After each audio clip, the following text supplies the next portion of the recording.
The human mind is not made to stay at one place at one time. The commitment knows it. That's why we give it. This is why we say, okay, I commit to it. Because I know that hard times will come, that I will find excuses why not to make it, that I will have days I'm not in the mood to practice it. I know these times are gonna come, but this is why you do the commitment. Everyone has the possibility to unlock something very, very special about him or herself. And it's up to your actions. Ultimately, it's you yourself who also is able to unlock it. Sometimes you need the key to unlock it. It's not that you cannot do it. The problem is only you don't know how. You don't know where to start. You don't know where to look. And this is why sometimes in this lifetime you are meeting someone that we call a teacher, that we sometimes call a master. It was you who put the effort into doing the training, doing the research, doing the work. Ultimately, it was you. But it was him or her that gave you that spark, that gave you that key, that you eventually started doing it. And this is why sometimes you need these people, because they hold the key for you to enter into the next door. They are the gate holders, the gatekeeper. And why is it that we then start to follow that master? Because he has the key. To be able and take that decision, are you going to go for it? But being asleep all the time is difficult. Yeah, and that is the reason you don't want to sleep right now. You want to be awake. You want to be awake, and you want to be being awake and clear. Now your life is in your hands. Being numb, being under drug. Be awake and be clear. And then fill up. How can someone now who finds himself in this type of darkness, so what can he do?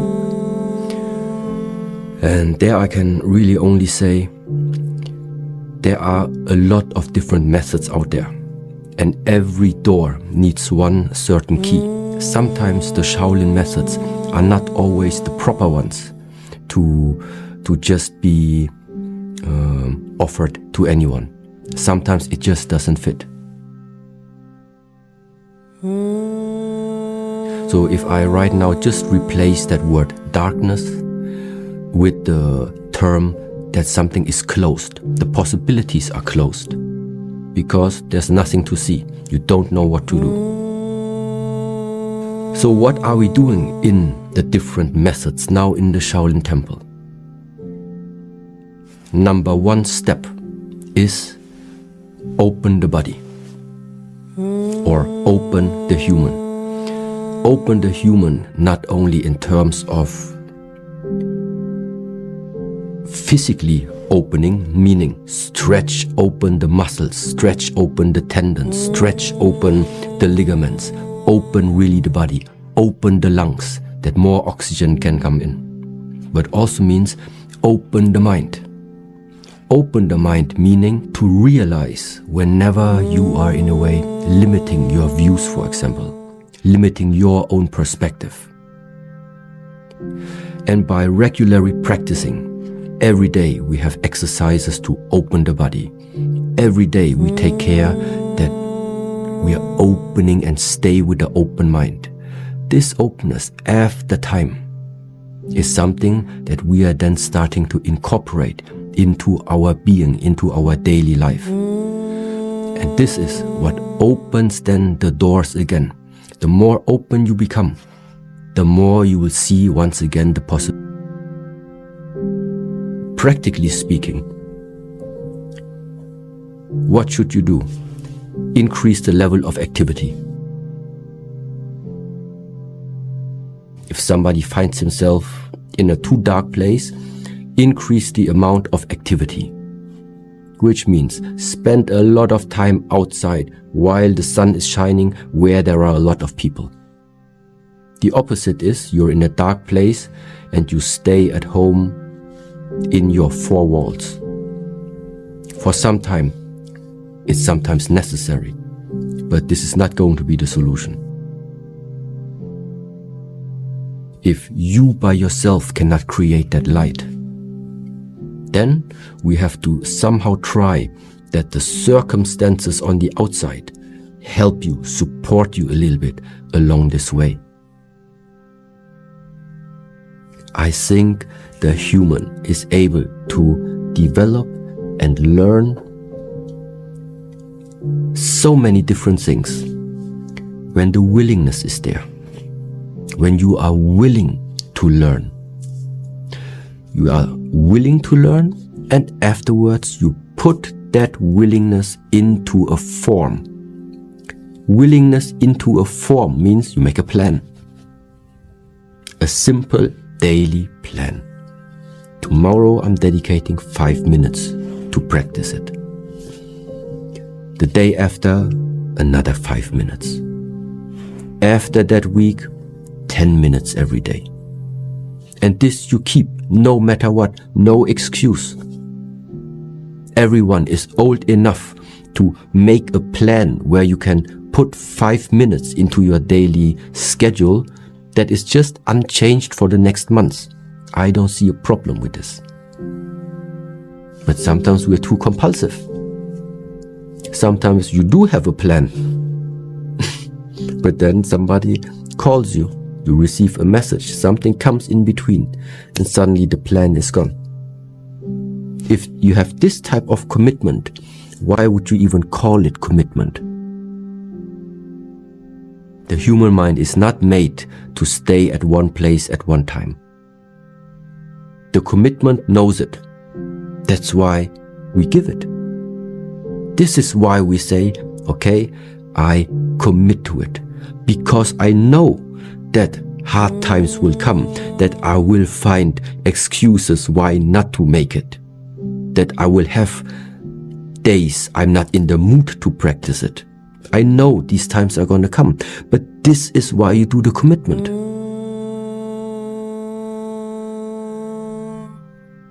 There is a history in all of us which cannot be changed, which means where we come from, what type of genes has been given to us. Yes.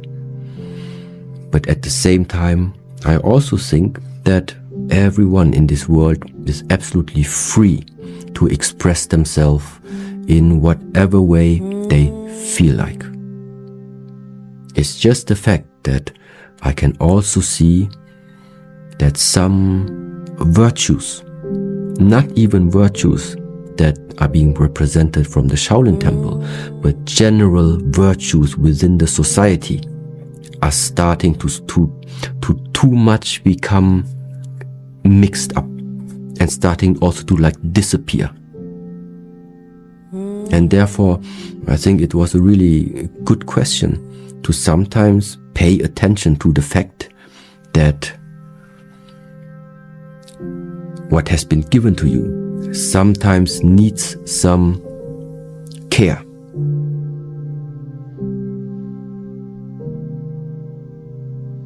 When it becomes your habit, automatically a different quality starts to emanate from you. Increase this type of quality, then I think this is what you should do. You don't jump around too much. You are not undecided. Before you talk, you think. Before you talk, you think. You don't just let it flow out. But once it is said, it's backed up with action. If this pattern is continuously repeating, what is the way out? It's not by adding something on top of it.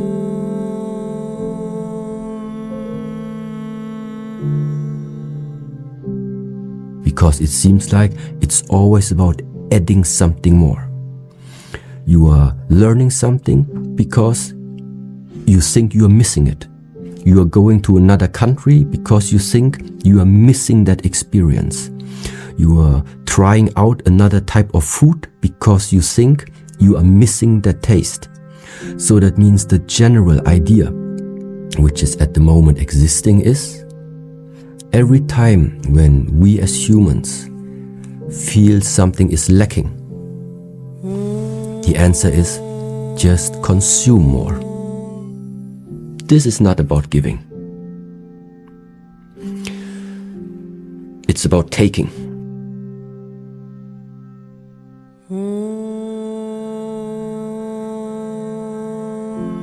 It's about taking away everything that is in front of a person's eye, that has covered up the clear view upon how this world, how your internal nature, how your emotions, your mindset is all connected with each other.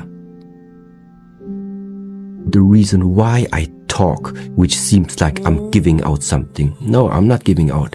I'm just saying something in order for you yourself to let something fall, to realize for yourself that there was something in the mind, there was a concept, a belief system, a way of thinking inside of you all the time already, that maybe now you realize that one has no fundament anymore. Actually, it is blocking me more than it actually does help me.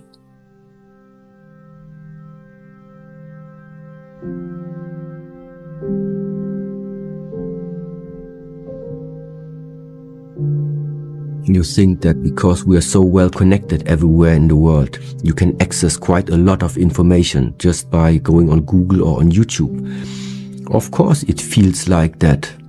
You are independent because you have access to the whole world just by sitting at home. Yes, this is a trend.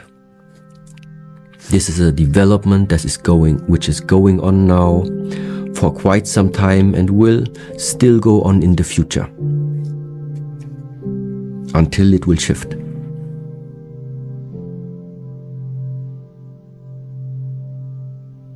Until it will shift.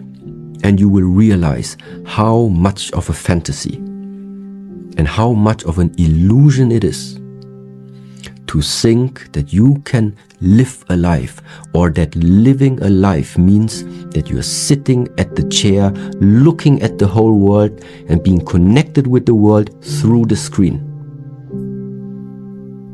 This is not living a life. This is you are living an illusion in this life. To live a life is you look at your hands, you look at your body, and you go out of the house. You do the steps. You do what makes your body sweat. You breathe in the air. You have physical contact with people. You talk face to face with people. This is living life.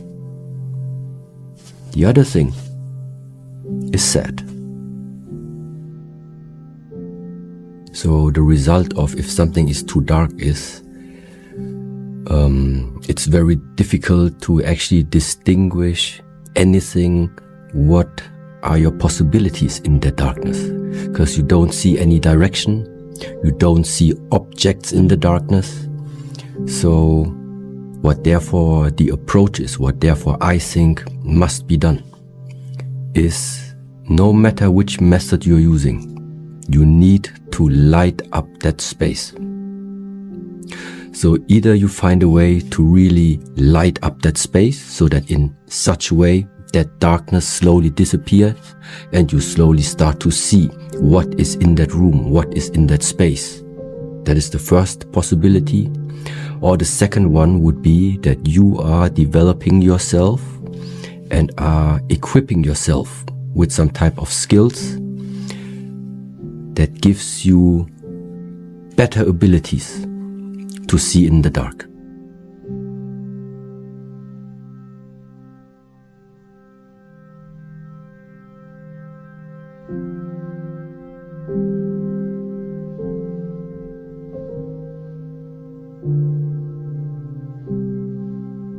Traditionally, from the Buddhist teaching, it's called karma.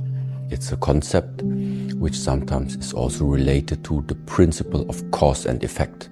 Maybe I mentioned it in some of the videos before, but it's still very, very useful to understand it. It is just saying that nothing happens out more or less only by coincidence. Things start to happen because their constellation or because something has lined up in just the proper way for it to now fulfill itself. And so we say, when you plant the apple seed, the chances are high that you can get an apple tree. And when you are planting an orange seed, you can also have the potential to get that orange tree. And now the question is, how good, when you watch out in this life and when you watch out at yourself, can you see all these things that needed to be lined up in order for you, let's say, to succeed in something particular? And so there it also comes to, it has also something to do maybe with strategy, or maybe with the ability to read the signs of this life. And the better, like in the chess game, the better you can read the signs, the better you understand how that game there works, the higher the possibilities are that this game is going to end in the way how you imagine this game to end. Meaning, if you don't know how the rules of the games are, if you cannot read the other person, if you don't even know yourself good enough, I think you're going to make quite a lot of mistakes. Many people nowadays maybe think also you need to live in the monastery, or maybe shave your head and be monk, or live like a monk. Well, let's say like this, it helps. It helps because all of this only means that for some period in your life, you don't care, let's say, what style you have. You're not interested to have a relationship at those moments. So at the end, it's really just about that you have some dedicated time where you say, first of all, I invest in myself. 1 year, 2 years, 3 years. So, but ultimately, everything that we try to share from the methods in this monastery, everybody should be able to use it. To live inside the monastery, this has never been and will never be something for the mainstream, yeah? Only crazy ones like me do this.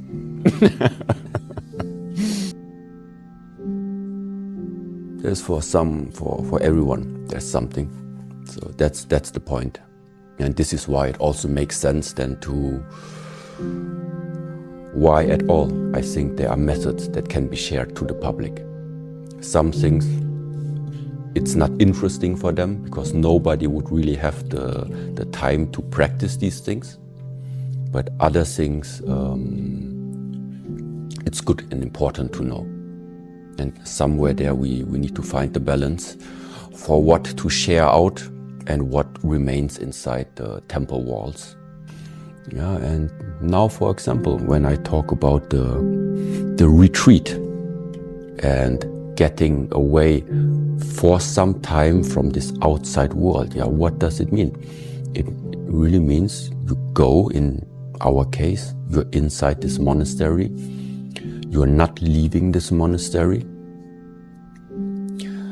You are not spending too much time, let's say, on the smartphone or on the internet, or even you don't watch any movies or any television or any shows. So you are very careful about where are you spending your time actually in those 24 hours day that you have. Yeah. Let's say in winter time you sleep 8 hours, 9 hours, okay? Still afterwards you have 15 hours. What are you doing with those? So normally the daily schedule is really like this, that at around 6 in the morning, normally my disciples and the novices, they already start to stand up.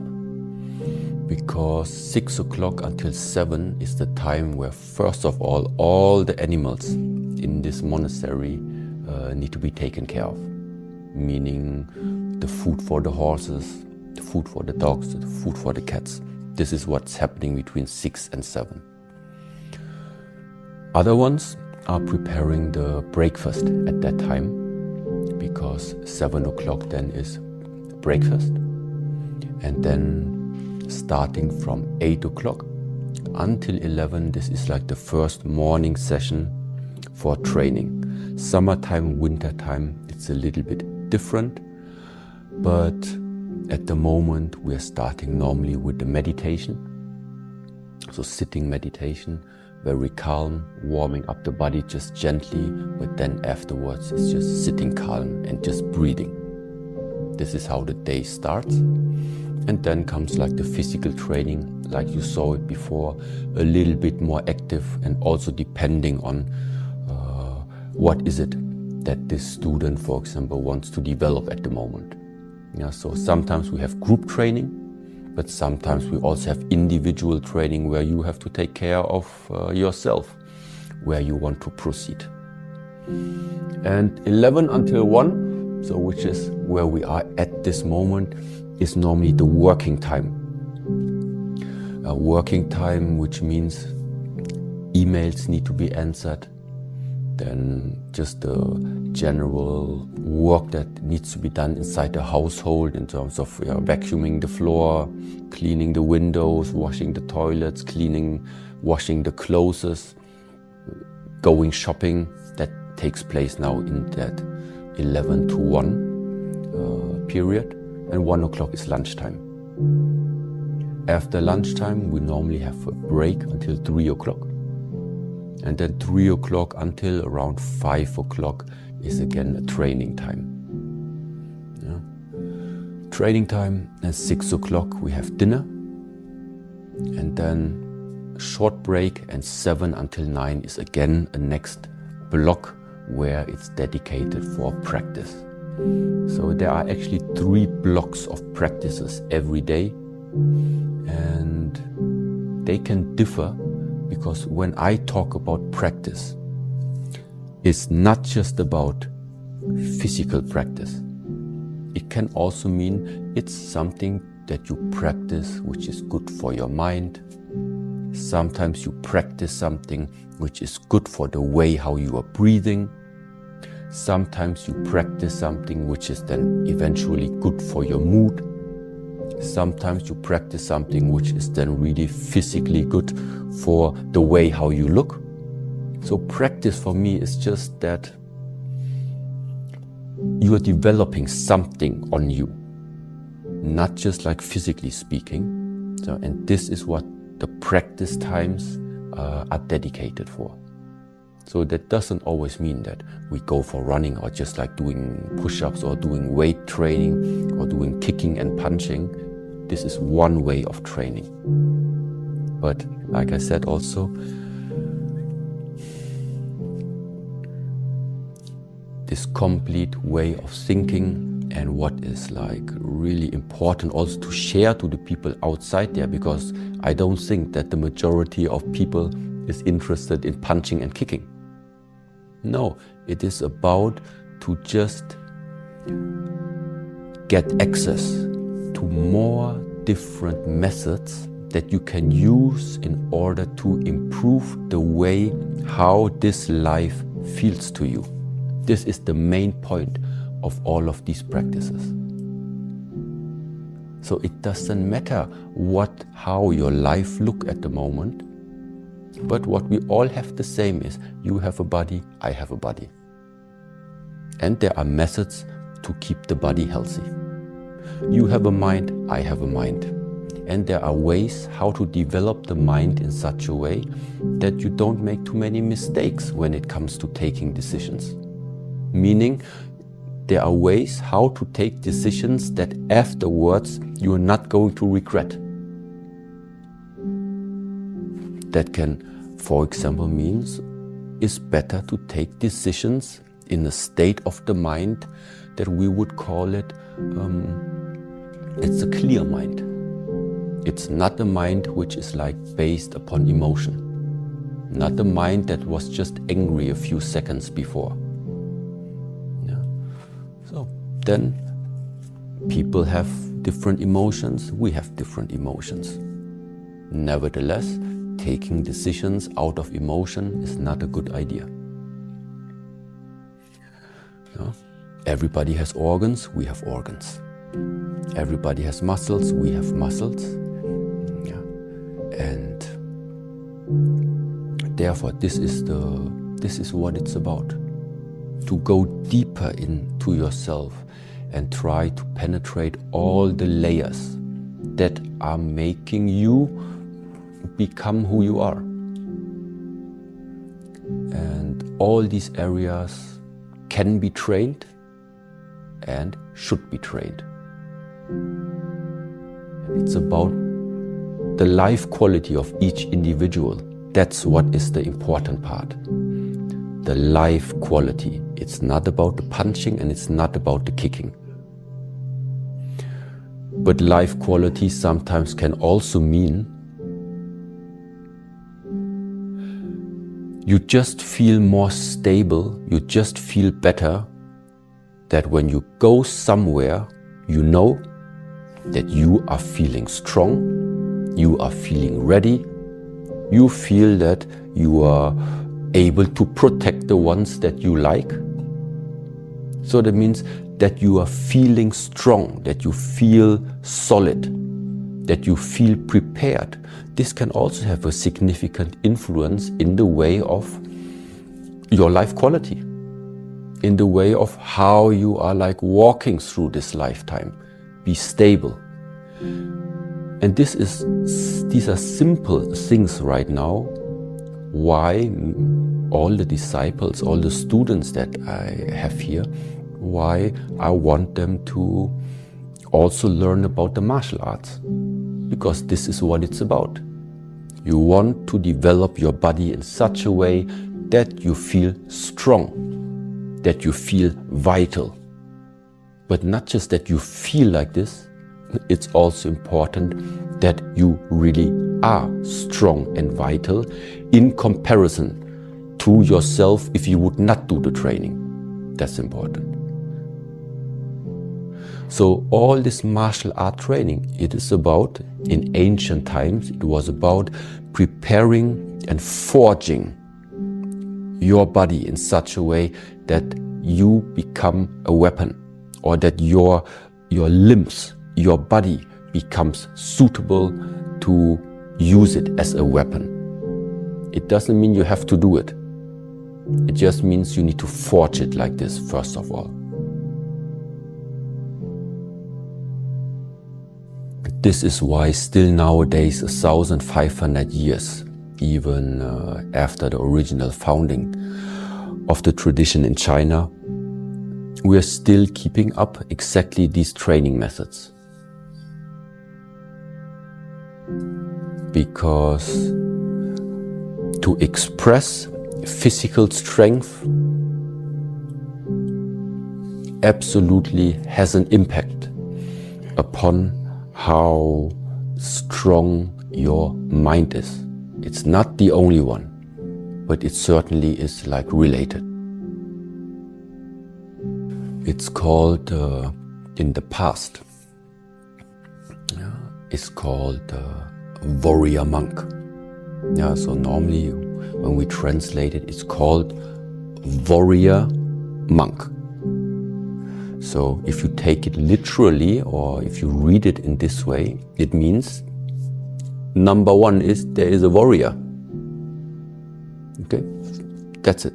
First of all, there is a warrior. So now whatever that warrior means to you.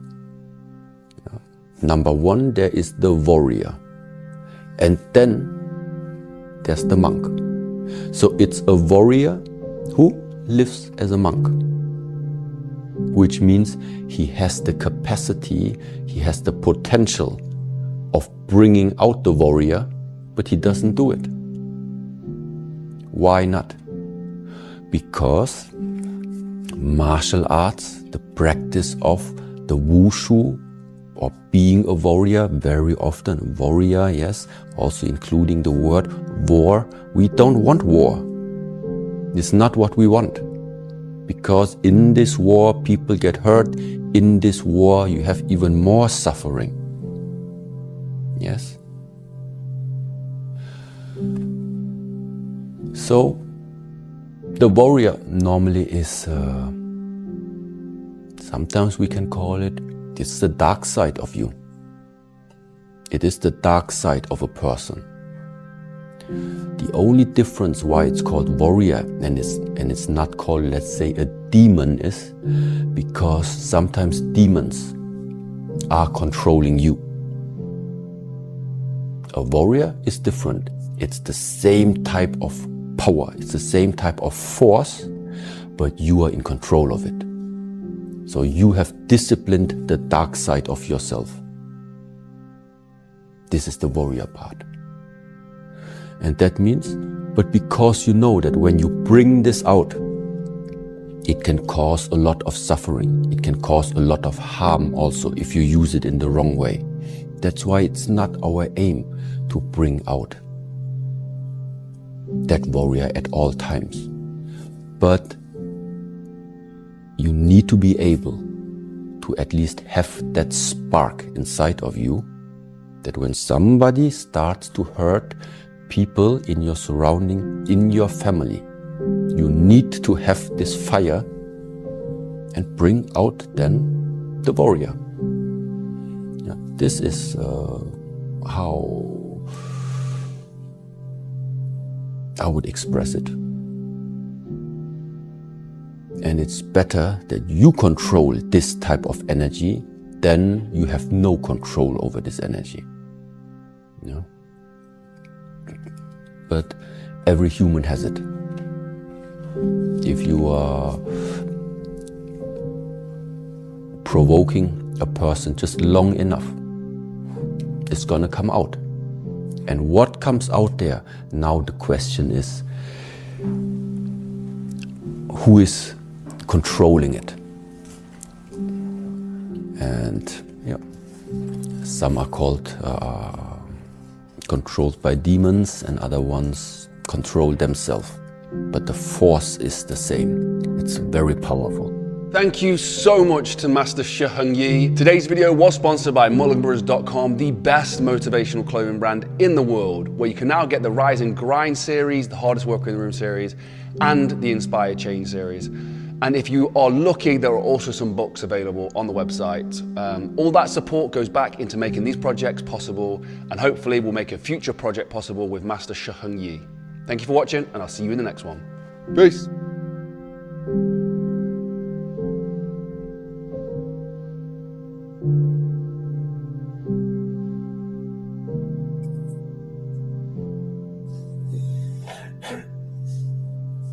Go.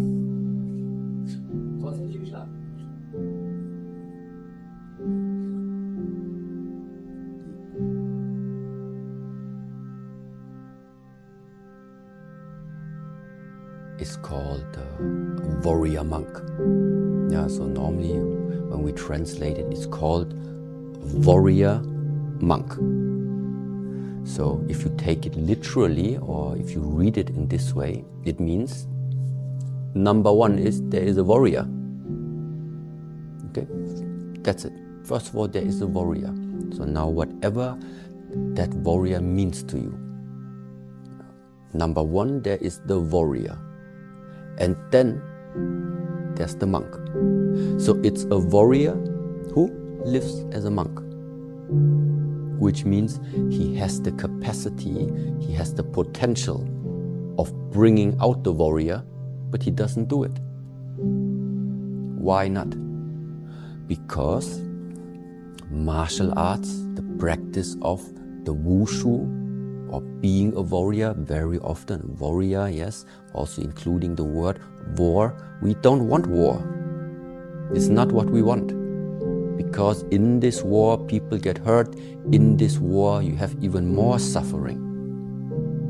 Yes. So, The warrior normally is, sometimes we can call it, it's the dark side of you. It is the dark side of a person. The only difference why it's called warrior and it's not called, let's say, a demon is because sometimes demons are controlling you. So a warrior is different. It's the same type of power. It's the same type of force, but you are in control of it. So you have disciplined the dark side of yourself. This is the warrior part. And that means, but because you know that when you bring this out, it can cause a lot of suffering. It can cause a lot of harm also if you use it in the wrong way. That's why it's not our aim to bring out that warrior at all times. But you need to be able to at least have that spark inside of you, that when somebody starts to hurt people in your surrounding, in your family, you need to have this fire and bring out then the warrior. This is how I would express it.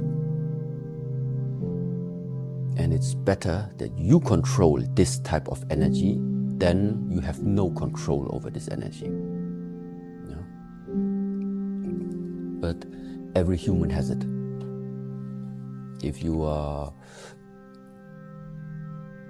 provoking a person just long enough, it's gonna come out. And what comes out there, now the question is, who is controlling it? And some are called controlled by demons, and other ones control themselves. But the force is the same. It's very powerful.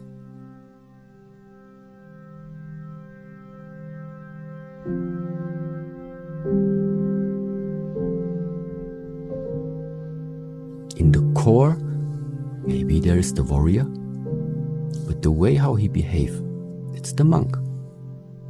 On an average daily life, he's peaceful. But only because he decides to be peaceful. But he is still able to tap into the other area.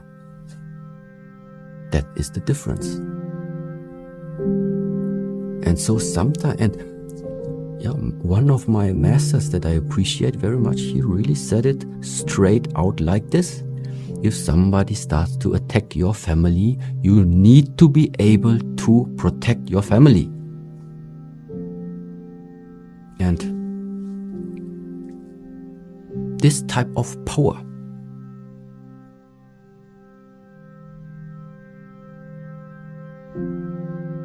you just don't have it if you don't cultivate it.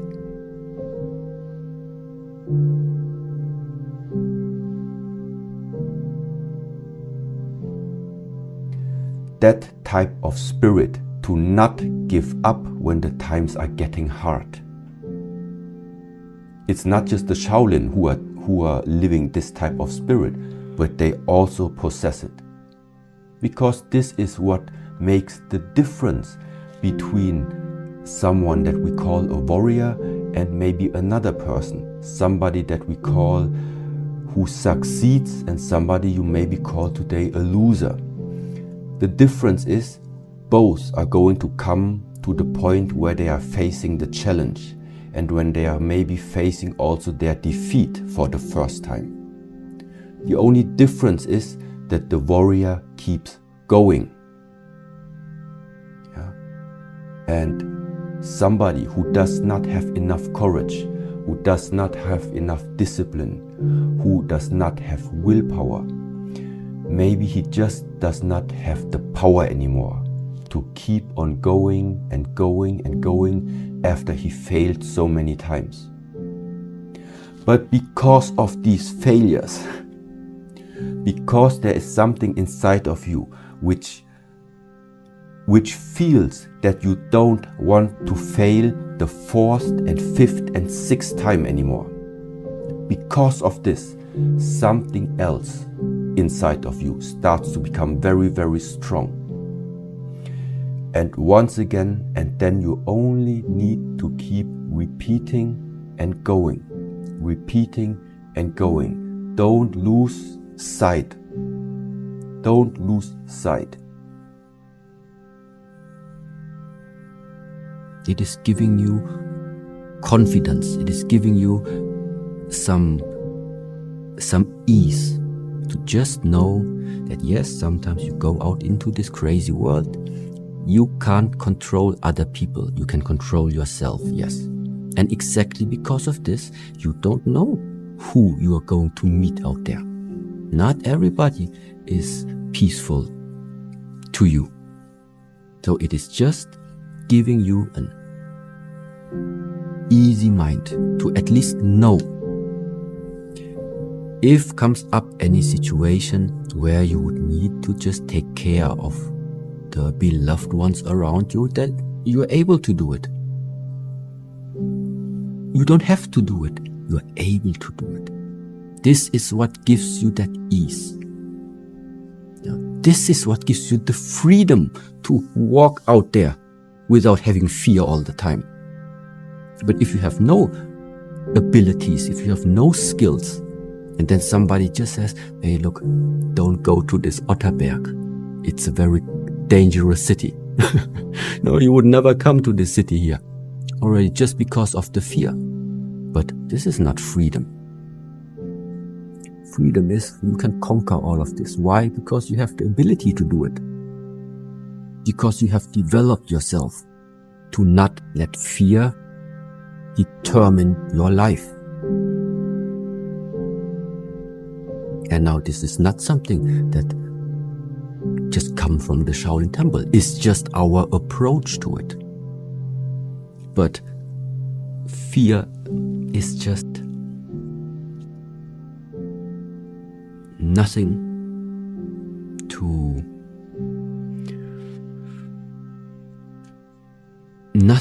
let your life be determined by. Yeah.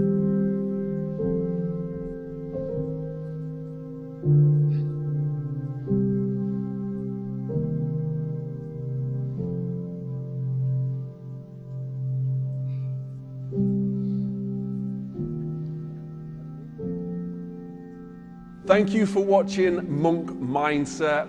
If you enjoyed the video, please consider going to mulliganbrothers.com, where you can now buy the new Inspire Change t-shirts, the LFG t-shirts, the Hardest Worker in the Room t-shirts. If somebody finds himself in that place of darkness,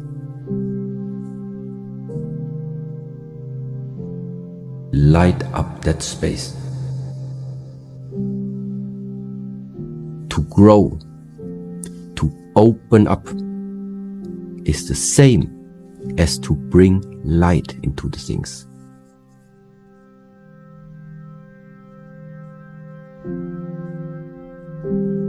Right now, you are not feeling well, you are suffering, you are not sleeping well, you are not in the mood to do anything. There is that type of restlessness of the mind. It's too dark.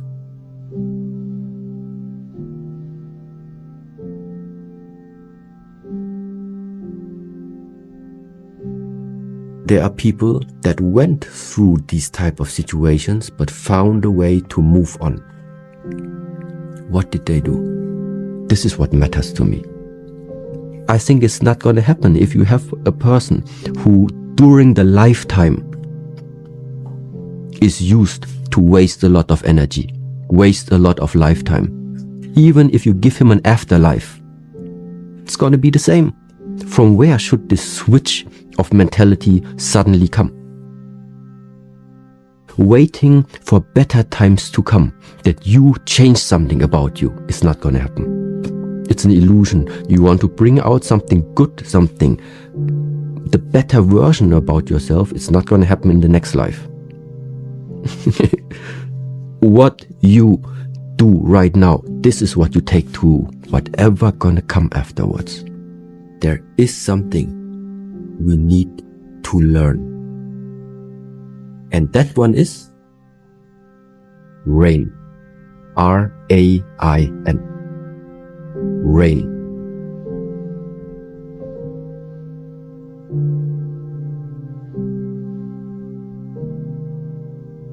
The R is standing for recognize. Whatever emotional state comes up, happiness, sadness, fear, depression, jealousy, rain, R, recognize. Recognize, first of all, what type of feeling is it that's coming up. The A is standing for acknowledge or accept. If there is fear, if there is jealousy, if there is anger, if there is something and you realize it about yourself, number one is you accept it. You say, yes, okay, at this moment I feel really angry. Yeah, I feel really sad. I feel the fear which is coming up. So that acknowledgement, meaning you try to stop yourself from trying to separate it. Because you can only adjust something if it is a part of you. Only if I have a connection to my emotion, to my state, only then I can change it. This is why that word A, that acknowledgement or that acceptance, is something which is like really important. Then the I is standing for investigation. Investigation means you recognize it, you accepted it, and now you investigate. Investigate can mean you ask the questions a detective would ask you. Why? Why is it coming up? Because of what did it come up? What did it trigger? Could it be that there is something in the past that now led to the fact that it's coming up inside of you? Investigation about that field of emotion that came up there. And the last one now, the N, is normally standing in Buddhist terms for non-identification. So non-identification means if you think something, you are able to recognize it. That means if we go to the cinema and you watch an action movie, then you can see on the screen, you have on the screen the action images. Sometimes you go to the cinema, but on the screen you have a horror movie. So on the screen are running different images. But all these images are only possible to be seen because the background of the action movie and of the horror movie is the screen. If you take the screen away, it doesn't matter what image you are projecting, there is nothing that's able to project it.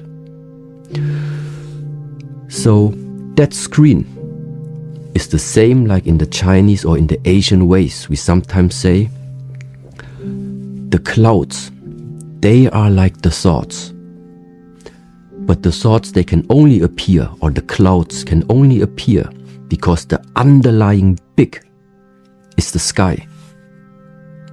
So there are the clouds within the sky. There are the images of the movie on the screen. And there are the emotions that come up on behalf of your perception that is existing. So that means what you have, what we all have, is we are able to perceive. And some people, based on something that is triggering them, sometimes they perceive the anger coming up. They perceive the sadness is coming up. So these emotional states, they can be perceived. If they can be perceived, then it means they are not you. Because you are the one who sees them. And non-identification means that you can witness for yourself that these things are like clouds that sometimes pop up in the sky. And just like every cloud ever on this earth, neither of these clouds ever stayed. It's only sometimes a sequence, an episode within your lifetime. And this idea of non-identification is something that is relating into this direction. Yeah, meaning that you understand, that you see why this fear came up, with what it is related to. And ultimately, also see that there is no substance to it.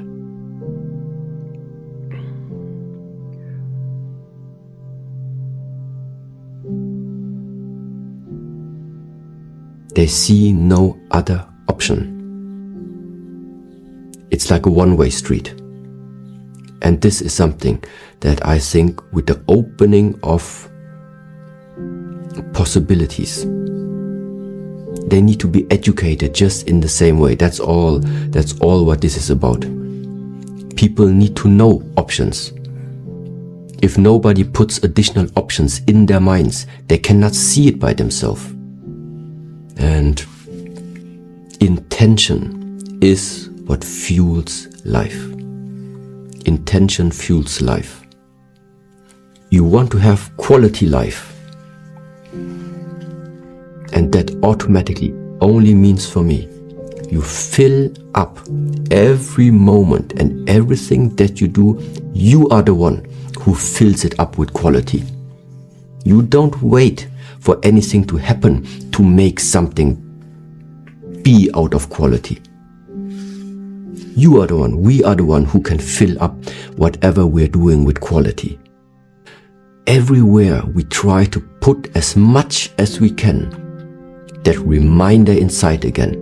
Be mindful. Know what you're doing. Put intention behind it. Don't do things empty. No matter what it is. It is that reminder.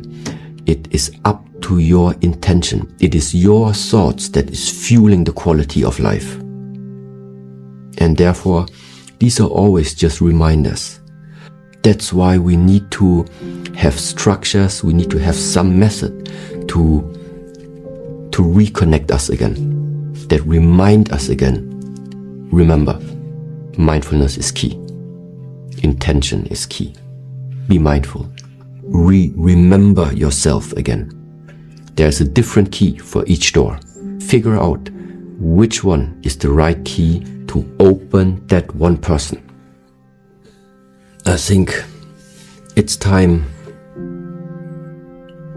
to really give sense, to give purpose, and to give an understanding to the things that you're encountering in this lifetime. Mindfulness. That word is out in this world so often right now. But take your time and think about it. What does it actually refer to? How can you personally use that word? Mindfulness is not the absence of thoughts. You are not trying to get rid of the thoughts. Mindfulness means your mind is full. Mindful.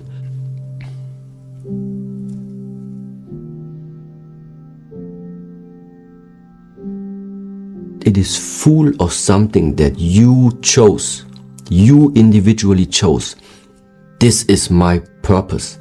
This is my intention of why I'm doing something. You do your work, put some intention behind it. You are speaking to a person, be clear about your intention. Why are you speaking to the person? You are texting something, be clear about what is your intention. Why are you typing it? And stop doing stuff in this world that doesn't mean anything to you and that has no intention. Because the whole point about why do I need this intention? Because only intention mobilizes energy. And why do we need mobilized energy? Because only mobilized energy is creating something. What do I mean? If you continue doing stuff without intention, the result is going to be the same. You create nothing. Yeah, so it's like you never sent the messages because they were empty. And so this is the moment now where you practice from the moment you wake up in the morning. Don't do unnecessary things. brushing the teeth is not unnecessary. There is a purpose behind it. There's an intention behind this. You want your teeth to be healthy. That is an intention. You drink the coffee. You would like that you wake up a little bit more and be a little bit more active. Why do you want to be a little bit more active? Because with that extra power, with that extra energy, you can work more efficiently. You can work more. You can work better. You can do more things the whole day long. And why would you want that? Because you want to help. You want to contribute to something bigger. There is a whole range of intention that each individual can put into his daily life. Yeah? I can't say what are you supposed to, what type of intention you're supposed to put in there. That is the special part. That it is not about what you do. It is about how you do the stuff. How you are writing the messages. How you are communicating with people. How you are walking through this lifetime. It doesn't matter what you do. It's the how. Thank you to everybody at mulliganbrothers.com, where you can now get the hoodies, the t-shirts, and the Inspire Change hoodies dropping very soon as well. And all those profits from the website, including the posters and everything, go back into making this content. That is how we fly around the world and film these projects for you guys. So thank you so much to everybody and all your support. And if you haven't yet, hit that join button down below. I'll see you in the next one. It's the Tian Ren Di, the heaven, man, earth. Heaven, man, earth.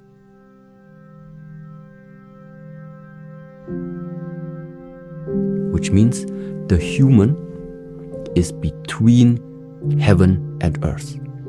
He's like the middleman between heaven and earth. From the heaven, he sometimes receives something, but only he has it. And now, what is he doing? Because he's in the middle, he brings this idea, this vision, boom, onto the earth and manifests it. Makes it real, yeah, for people to touch it, to see it. That I could right now say, I discovered for me. And since that moment when I really integrated this into my way of living, into how I walk through this lifetime, things are just effortless. Because I have the feeling that it's completely in harmony.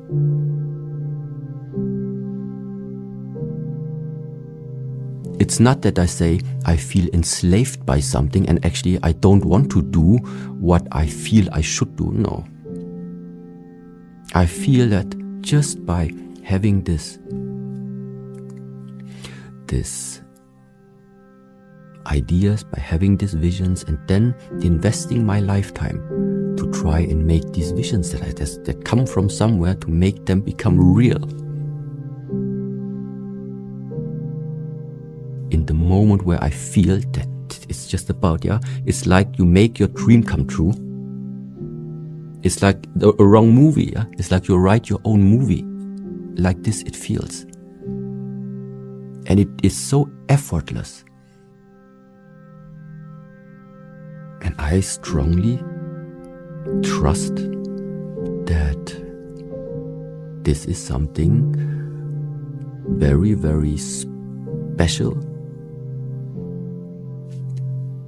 that everyone is able to tap into.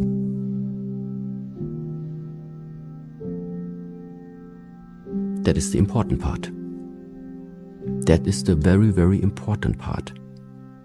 Yeah. And what is necessary, so in order to maybe understand a little bit more what I'm talking about, first of all, you need to spend time with yourself.